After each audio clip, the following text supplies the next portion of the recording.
A continuación hablaremos sobre la implementación de una ley voltaje-frecuencia con un convertidor de frecuencia y un motor en AC. Los integrantes del grupo son Alfredo Yesid Cañas Villamizar, Ariel Andrés Iceda Miranda, Edinson Acevedo Carrero, Eider Damián Jaimes Rangel, Jason Leonardi Arevalo Prado, John Jaimes Jaramillo Martínez y Víctor Enrique Martínez Carrillo. Los motores eléctricos son abundantemente utilizados en la industria debido a su rendimiento y baja contaminación. Por este motivo y gracias a sus amplias funciones, se hace necesario que la industria se utilice los variadores de frecuencia. El método más eficaz para el manejo de velocidad en los procesos industriales es el de variador de frecuencia, pues esto nos permite un significativo ahorro energético en las máquinas eléctricas. Mediante este trabajo hablaremos acerca del convertidor de frecuencia con 6 interruptores aplicados a un motor en AC y la implementación de una ley escalar que nos garantice que la máquina se cambie la frecuencia y el voltaje. Cambio de velocidad del motor de inducción con un variador de frecuencia. Para este variador de frecuencia se implementa el control de una ley escalar voltaje-frecuencia. Aquí en esta gráfica observamos cómo sería el comportamiento. A medida que yo voy incrementando la frecuencia a su valor nominal, el voltaje debe ir progresivamente igual que la frecuencia, hasta llegar a su valor nominal. Por esta razón, empleamos este sistema. Primero que todo, empezamos a correr la simulación para ver los cambios. Nuestro sistema va a operar con 40 y 60 Hz, la cual la vamos a aplicar. Este es un step el cual vamos a utilizar en 0.7 segundos. Vamos a hacer el cambio de 1200 revoluciones por minuto a 1800 revoluciones, el cambio máximo del motor. Una vez hecho esto, aquí nos muestra en un display la frecuencia en la cual está parando en este instante, antes del 0.7. Con ello, también contamos con un saturador, con el propósito de que al tener dicha velocidad, lo dividimos por esta constante. Por esta constante de 1 sobre 30, podemos obtener la frecuencia del sistema. Una vez obtenida, que es la que tenemos de 40 Hz, lo dividimos por un factor, en este caso 55, y así podemos lograr obtener este índice de modulación, lo cual nos va a garantizar que el voltaje va a ser al valor nominal, va a ser inferior al valor nominal correspondiente a la frecuencia. Para validar esto, me dirijo hacia el punto donde están los medidores de voltaje, tanto para 40 Hz y 60 Hz. Aquí el voltaje RMS a 40 Hz es de 379 voltios o aproximadamente 380. Vemos también cómo sería en la gráfica. El cambio instantáneo de voltaje hasta los 380 se permanece constante como se espera. En la gráfica superior tenemos el mismo voltaje, pero como el bloque está configurado a 60 Hz, presenta este oscilatorio en el voltaje. Una vez procesados estos datos, lo enviamos al control SPWM, que es la modulación de ancho de pulso sinusoidal. Es su traducción al español. Aquí, al recibir al índice de modulación y la frecuencia, podemos sacar mediante una triangular y poder obtener los anchos de pulsos. En este apartado lo hace mediante esta serie de configuraciones y ajustes en cada uno de los bloques que vemos en pantalla. No entraré tanto en explicación qué hace cada uno de ellos, pero sí voy a analizar cómo sería acá la gráfica de estos fenómenos.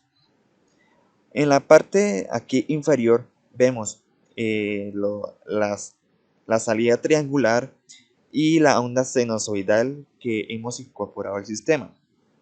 Y en la parte superior es la respuesta que cruza por cero dicha triangular.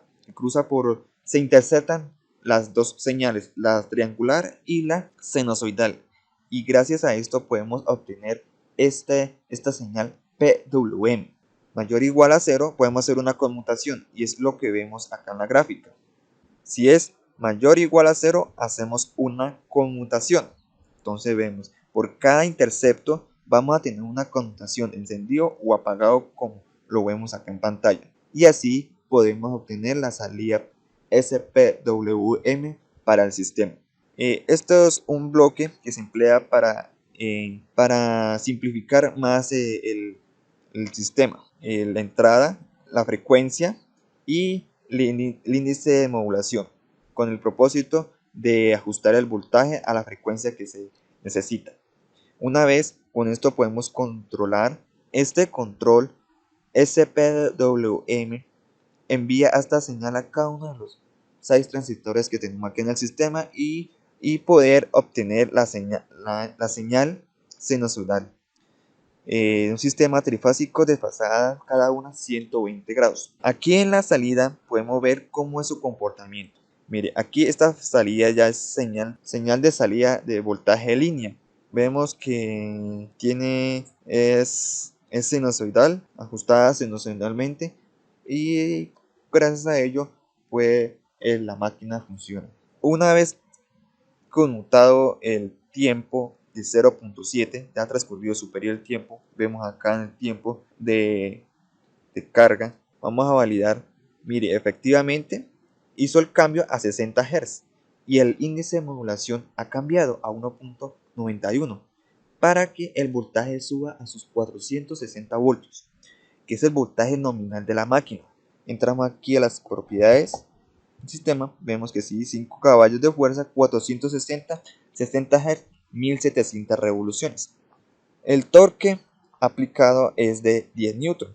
Con este torque se toma para evitar transitorios significativos en el sistema. Volviendo nuevamente a las gráficas del valor RMS a 60 Hz, vemos acá, miren, 60 Hz, el valor de la frecuencia del voltaje, perdón, ha subido a su valor nominal. El voltaje nominal, es decir, está en frecuencia nominal, y así evitar saturación en la máquina. Por otro lado, vamos a analizar un poco lo que es la velocidad del motor. Vemos que aquí el sistema indica que está en 1771, está un poco por encima del valor nominal de la máquina, aproximadamente 20-21 revoluciones de más. 1750 y tenemos acá salida 1770, pero tenemos ahí el voltaje nominal tal cual como es, y a su frecuencia nominal puede haber una ligera variación. Analizamos aquí esta gráfica, que es la primera gráfica, que corresponde a la velocidad del rotor.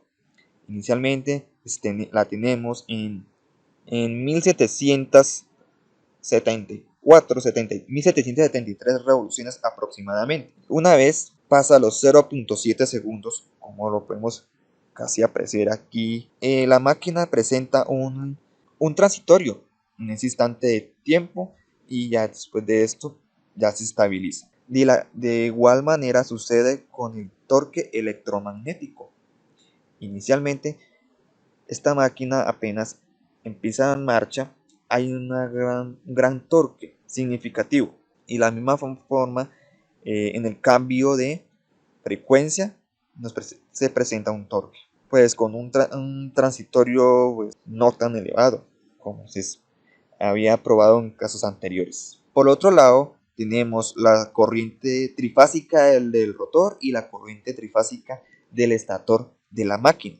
Vemos acá cómo es el comportamiento. Inicialmente, en este apartado contamos lo mismo, que la corriente del estator se eleva a valores elevados, pero esto es durante el arranque. Podemos ver acá, a unos 100 milisegundos ocurre el transitorio. Veamos la diferencia.